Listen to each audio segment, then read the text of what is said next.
이 본문을 가지고 평안하뇨 기뻐하라 라는 제목으로 함께 은혜를 나누도록 하겠습니다.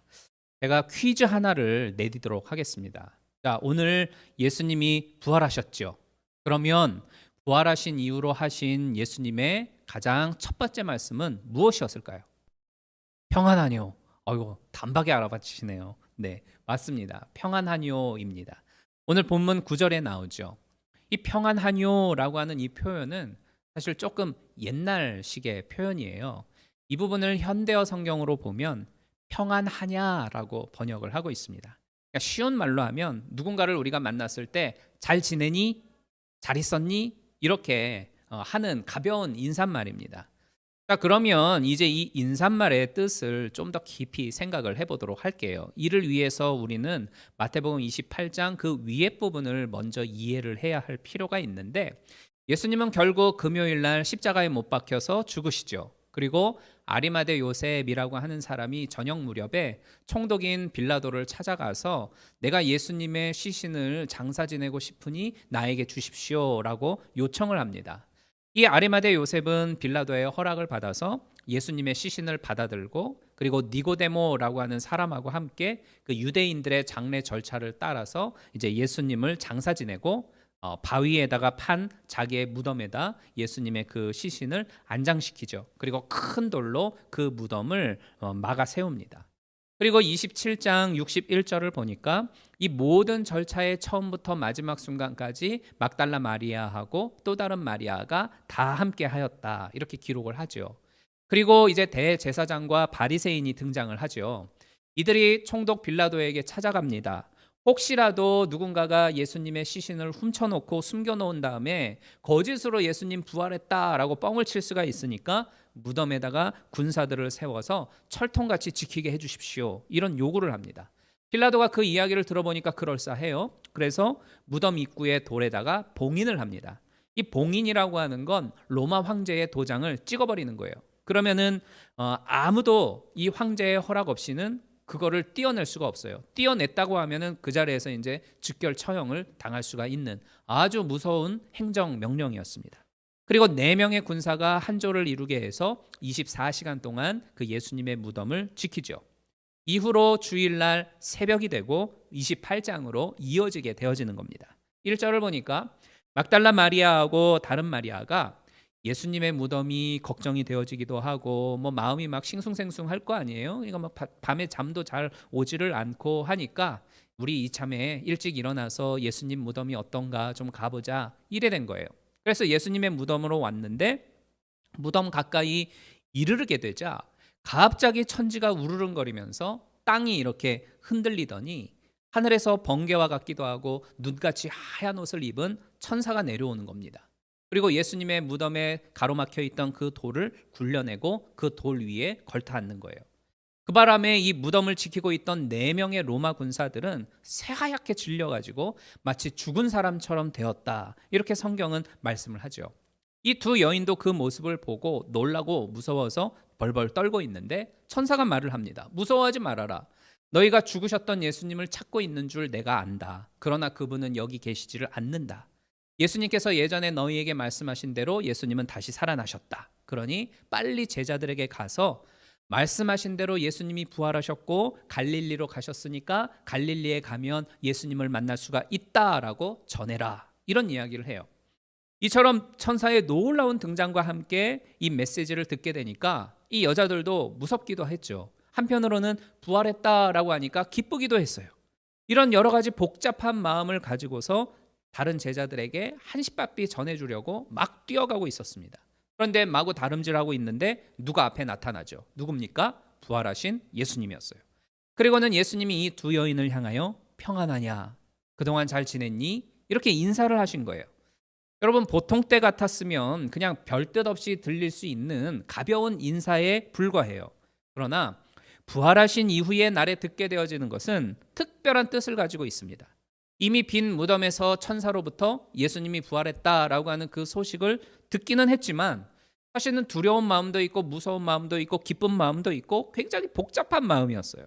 근데 부활하신 예수님이 친히 자기들의 눈앞에 나타나 주셨고 주신 이 말씀, 평안하냐, 그동안 잘 지냈니? 라고 하는 이 음성은 두 여인으로 하여금 부활의 능력을 깨닫게 하고 복잡했던 모든 마음의 심경들을 평안함으로 찾을 수가 있게 되었죠.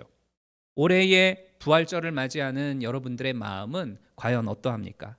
예배에 나오기는 했지만 뭐 부활절 맨날 찾아오는 부활절이 뭐 대수라고 하면서 그냥 별 마음 없이 오늘 오신 분도 계실 거고요. 또는 본문의 두 여인처럼 한편으로는 부활의 기쁨을 품고 있지만 다른 한편으로는 뭐 여러 가지 이런저런 일들 때문에 불안하기도 하고 불편한 마음도 있고 그런 복잡한 심경을 가지고 오신 분들도 있을 겁니다. 아니면 여전히 해결되지 않는 여러 가지 일들 때문에 이 지친 마음과 몸을 이끌고서 부활절을 맞이하시는 그런 분들도 있을 거예요. 뭐 어떤 마음이든 다 좋습니다. 이러저러한 마음을 가지고서 부활절을 맞이하는 우리들을 향해서 예수님께서는 오늘 말씀처럼 우리 각자에게 안부를 묻고 계십니다. 아무개야, 잘 지내니? 안녕하니? 평안하니? 이렇게 물으세요. 여러분은 과연 이 예수님의 질문에 대하여서 어떻게 대답하시겠습니까? 저 같은 경우에는 안녕하지 못해요, 주님. 주님, 제가 2달 전쯤부터인가 어쩌다 한 번씩 이렇게 심장을 찌르는 바늘로 찌르는 것 같은 그런 통증이 있었는데 그냥 그런갑다 했는데 이제는 시도 때도 없이 아픕니다. 그리고 한 3일 전에는 굉장히 심하게 그리고 아프게 통증이 왔고 엄청 오래 갔어요. 그래서 제가 평안하지 못해요. 걱정도 되고 마음도 불편하고 이러다 한 방에 가는 거 아니야? 여러 많은 생각이 들어요, 주님. 저는 이렇게 대답할 것 같아요. 만일 여러분이라고 한다면 예수님의 평안하냐라고 하는 이 물음에 대해서 어떻게 대답하시겠습니까? 그런데 여러분, 이 주님이 하시는 평안하뇨라고 하는 이 말씀을 성경 원문은 다르게 표현을 하고 있어요. 우리가 바로 여기에 주목해야 하는데 그 중요한 이유가 있습니다. 한국말이나 영어 성경으로 보면 평안하뇨, greetings 이렇게 표현을 하고 있죠. 그냥 인사처럼 가볍게 번역을 하고 있는데 헬라어 성경으로 보면 동사 카이로라고 하는 헬라어 단어를 쓰고 있어요. 이 헬라어 카이로라고 하는 동사 단어는 영어 단어 rejoice, 기뻐하라라고 하는 그 단어하고 뜻이 같아요. 그러니까 엄밀히 말하자면 부활하신 예수님이 하신 첫 번째 말씀은 평안하뇨라기보다는 카이로, 기뻐해라, 기뻐하라라는 말씀이었습니다. 두려워하는 이 여인들에게 부활하신 예수님은 나타나셨고 그들에게 기뻐해라 이렇게 말씀을 하셨다는 거예요. 부활하신 예수님은 오늘 우리들에게도 동일하게 말씀하고 계십니다. 걱정되고 불편한 그러한 마음을 가지고 있는 나를 향해서도 기뻐하라 말씀하고 계세요. 부활하신 주님은 지친 몸과 마음을 끌고 겨우겨우 살아가고 있는 우리 한 사람 한 사람을 향해 오늘 나타나셔서 기뻐해라 이렇게 말씀을 하고 있다는 겁니다. 자, 그러면 예수님이 기뻐하라라고 했으니까 우리는 그냥 무조건 기뻐하기만 하면 되는 겁니까? 여전히 현실은 힘들고 여전히 바뀌지 않고 어려워서 여전히 염려 있고 불안이 있는데도 불구하고 주님이 기뻐해라라고 하니까 그래 기뻐하자. 나는 기쁘다. 나는 기쁘다. 정말 기쁘다. 아, 나는 기뻐. 행여 누군가가 왜 이렇게 기뻐하세요? 라고 물으면 몰라요. 예수님이 그냥 기뻐하라니까 따지지 말고 그냥 까라면 까는 거죠. 그냥 당신도 그냥 무조건 따라 하세요. 한번 해볼까요? 기뻐하세요. 기뻐하세요. 나는 기쁘다. 나는 기쁘다. 이거는 순전한 믿음이라기보다는 그냥 미친 거예요. 예수님은 우리들에게 맹목적이고 광신적인 성도가 되라고 말씀하신 적이 한 번도 없어요. 그러니까 부활하신 주님은 우리가 기뻐할 수 있는 그 정확한 근거하고 온당한 이유를 주셨습니다. 그 해답은 바로 이 카이로라고 하는 단어 속에 숨겨져 있어요. 첫 번째, 이 카이로는 승리, 빅토리라고 하는 의미를 가지고 있어요. 사실 이 카이로는 우리한테 굉장히 꽤나 익숙한 단어예요. 왜냐하면 카이로 하면 생각나는 나라 있지 않습니까? 막 사자가 막 이러고 있고 막 피라미드 있고 어디죠? 이집트. 이집트의 수도가 카이로잖아요. 이 이집트의 수도 카이로. 카이로는 승리의 도시라고 하는 뜻을 가지고 있어요. 승리. 이런 의미인데 이처럼 카이로는 승리입니다. 그렇습니다, 여러분. 예수님은 죽음을 이기셨잖아요. 부활하사 승리했지 않습니까? 찬송가 150장 후렴구를 보면 원수를 다 이기고 무덤에서 살아나셨네. 어둠을 이기시고 나와서 성도와 함께 길이 다스리시네. 이렇게 찬양하지 않습니까? 그러니까 부활이라고 하는 것은 죽음에 대한 승리이고 어둠을 향한 승리의 선포예요. 이것을 가능하게 한 것은 만물의 통치자 하나님이십니다. 전능하신 하나님이 이 죽음이라고 하는 원수로부터 승리케 하사 부활케 해주신 거지요. 어둠을 이겨내고 예수님을 빛으로 불러내신 하나님의 능력이었기 때문입니다. 바로 이 하나님이 또한 나의 하나님이심임을 믿습니다. 그 하나님이 계시기 때문에 그 이유와 근거로 인하여서 우리도 기뻐하고 기뻐하라 라고 주님은 말씀을 하고 있는 거예요. 밑도 끝도 없이 기뻐하라 아닙니다. 4절을 보면 지진을 내면서 천사가 나타나자 막 우락부락 근육질의 용맹한 로마 군사 4명이 무서워 떨면서 죽은 듯이 그냥 얼음하고 막 있지 않습니까? 근데 연약한 아낙네인 이 막달라 마리아하고 또 다른 마리아는 뭐 조금 무섭기는 했지만 여하튼 눈 동그랗게 뜨고 천사하고 막 대화를 하잖아요. 그러니까 동네 아줌마 둘이 로마 군사 4명을 카이로 승리한 겁니다. 그러니 기뻐해야 하고 기뻐할 수 있는 이유가 되는 것이죠. 복음성가 가운데에 약한 나로 강하게 가난한 날 부하게 눈먼 날 볼 수 있게 누가 행해요? 주 내게 행하셨네. 지금은 약하지만 후에는 강하게, 오늘은 가난하지만 나의 내일은 부하게, 당장 눈앞은 캄캄하지만 미래를 밝혀주실 하나님입니다. 왜냐하면 하나님은 나를 사랑하는 하늘 아버지이기 때문이지요. 그 전능한 하나님이 마침내 나에게 승리를 안겨주시고자 지금도 행하고 계심을 믿으십시오. 이 믿음이 있다면 카이로 할 거다, 승리할 거다. 그러니 지금 불안하고 지금 낙심되고 절망이 된다 할지라도 기뻐해라. 훗날 승리하게 해주실 거니까. 그래서 기뻐할 수 있다고 주님은 우리에게 말씀을 하고 있는 거예요. 두 번째로 이 카이로는 카리스라고 하는 헬라어 단어하고 같은 뿌리를 두고 있습니다. 카이로, 카리스 비슷하잖아요. 그죠? 카이로, 카리스. 카리스는 은혜라고 하는 뜻이에요. 은혜. 그러니까 이 태생적으로 기쁨이라는 거하고 은혜라고 하는 건 따로 떼서 생각할 수가 없는 거예요. 항상 같이 있습니다. 하나님은 은혜의 하나님이죠.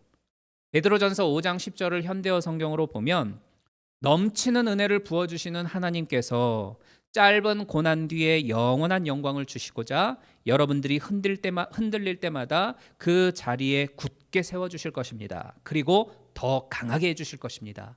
이렇게 설명을 해주고 있어요.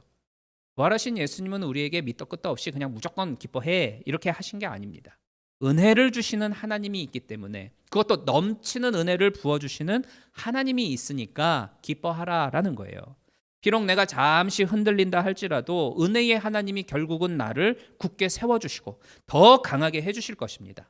이러한 은혜의 하나님이 나와 함께 하시고 계시기 때문에 비록 지금은 두렵지만 떨리지만 낙심되지만 그래도 기뻐할 수 있고 그래도 기뻐하라라는 것이 부활하신 주님의 첫 번째 음성이었어요.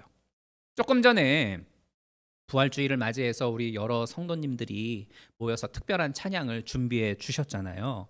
근데 어쩌면 오늘 그렇게 설교에 말씀하고 딱 기가 막히게 선곡을 잘 해주셨는지 몰라요.